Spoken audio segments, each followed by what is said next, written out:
Oui, docteur, j'ai une autre question très importante que les patients, quand ils m'appellent, me posent régulièrement. Ils se demandent, et je pense qu'aussi Internet a ouvert beaucoup de portes, donc ils font beaucoup de recherches, alors il y a du bon et du moins bon.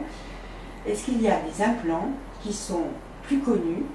Y a-t-il beaucoup de marques dans le monde?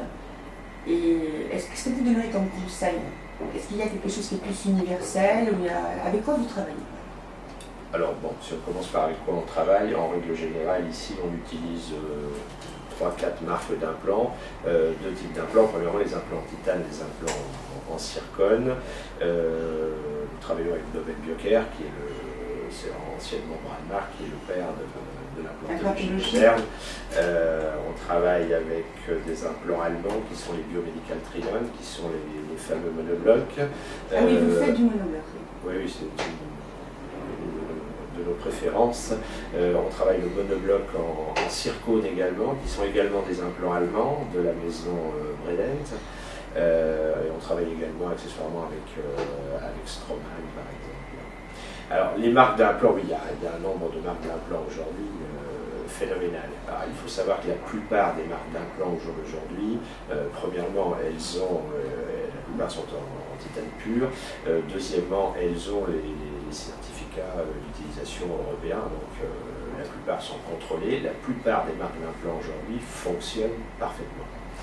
Alors le problème des marques d'implants sont les problèmes commerciaux, c'est-à-dire que chaque marque d'implant, en règle générale, a tout intérêt à ce que les éléments que vous allez connecter sur ces implants soient de leur fabrication. Alors ça veut dire quoi? Ça veut dire que souvent, beaucoup de marques d'implants ont leurs éléments de prothèse ou de prise d'empreinte qui leur sont propres. Vous n'avez pas d'interconnexion entre les systèmes. Donc l'outillage ne peut ne pas être le même. Voilà, ça c'est moi je pense que ça c'est un problème.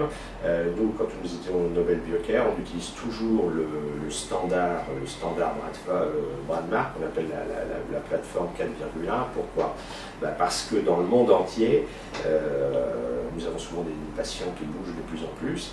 Un patient qui vit aujourd'hui en France ou en Espagne, demain sera en Australie ou aux États-Unis. Il est important que s'il y a un problème avec la prothèse, qu'il puisse trouver un praticien qui puisse intervenir immédiatement et qui ne doit pas appeler dans un autre pays pour faire venir l'outillage nécessaire au démontage. Donc le fait d'avoir, je pense, un implant avec une tête relativement standard, qui puisse connecter avec quelques systèmes, je pense que c'est un avantage. Alors à part ça, vous avez l'implant monobloc qui lui a ce gros avantage qu'il n'y a pas d'éléments prothétiques ajoutés.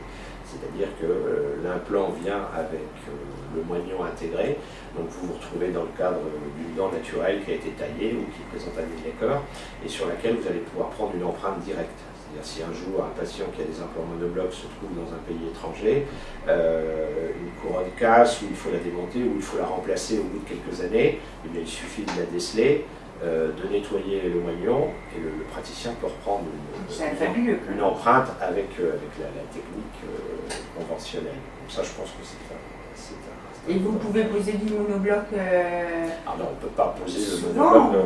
Oui, souvent, oui. Mais c'est pas dans tous les cas de figure. C'est pas dans tous les cas, c'est pas dans tous les cas de figure. Je veux dire, en utilisant à côté un implant avec une tête standard qui connecte avec d'autres éléments, je pense que c'est un avantage. Alors il y a certains patients qui sont venus vous voir, je sais, qui avaient des marques d'implants dont vous n'aviez pas du tout l'outillage, et ça a été un gros souci, je pense. C'est un souci, et c'est surtout un souci économique pour le patient, parce que, évidemment, on est confronté de plus en plus. Cette semaine, je crois que c'est le troisième cas cette semaine, où les gens viennent avec des implants d'autres marques, ils ne connectent pas avec d'autres marques, il faut donc commander à l'usine. Il faut donc acheter un minimum de matériel pour pouvoir travailler. Donc, et ça chiffre vite. Oui. Oui, la semaine dernière, on s'est retrouvé avec une facture avant de commencer de 1095 € pour pouvoir acheter les éléments nécessaires à l'empreinte, le tournevis pour pouvoir démonter.